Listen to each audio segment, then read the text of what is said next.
I had a feeling I would, but Aki, that was really special. Thank you for that.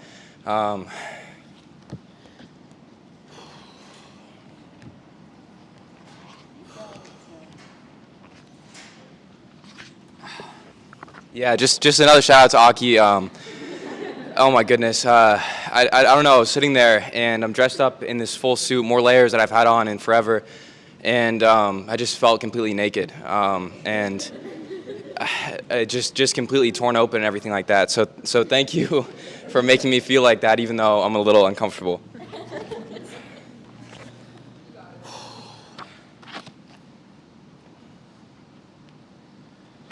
All right, so the work that, I'm a senior. I study business sustainability, and I worked under Dr. Malloy to create a thesis to explore sustainability.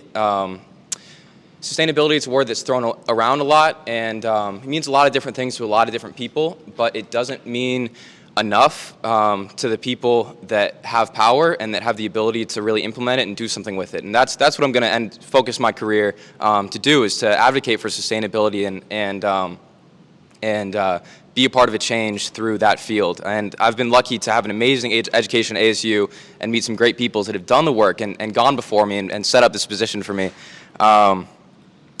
And this, does anyone know what page? Okay, so my work is titled Gaining Ground. So my thesis project, it involved me going out and interviewing a bunch of people in the field because I wanted to get a more tangible, have a more tangible testimony for sustainability beyond just the concepts in the textbooks and classroom, and learn from the examples and really highlight the stories. And I really do thank Dr. Malloy for giving me this methodology and this approach. It gave me a lot, and it sort of became a way for me to open doors, you know, in my whole life. I went around everywhere thinking, should this be a person I should interview for my thesis? And one of those people that I interviewed was Edmund Williams. And the timing was perfect. The Renaissance article, you know, Dr. Malloy had sort of planted that seed in my head, and the person that I ended up interviewing, Mr. Williams, he's a regenerative farmer, and he's effectively creating a renaissance of soil techniques that have been long forgotten. He really has some philosophical underpinnings in the conversation that were just astonishing. And who here is a writer or has written in this work or anything like that? Well, I have to say, you guys have a really hard job.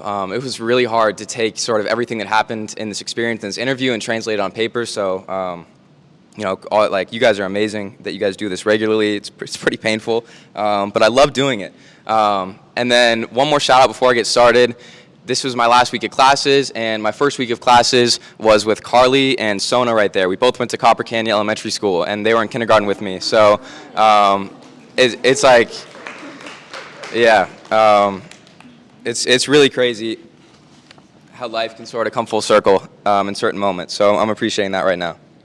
Okay, so speaking of coming full circle, I'll get started on page 13, second to last paragraph. I'm just going to give you guys the last two paragraphs, and then we can keep this thing going. All right.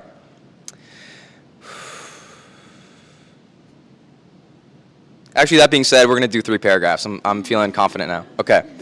So we're going to start with we often hear. So that's on page 13. We often hear reduce, reuse, recycle, all pillars of Mr. Williams' business, but we don't add words that mean replenish.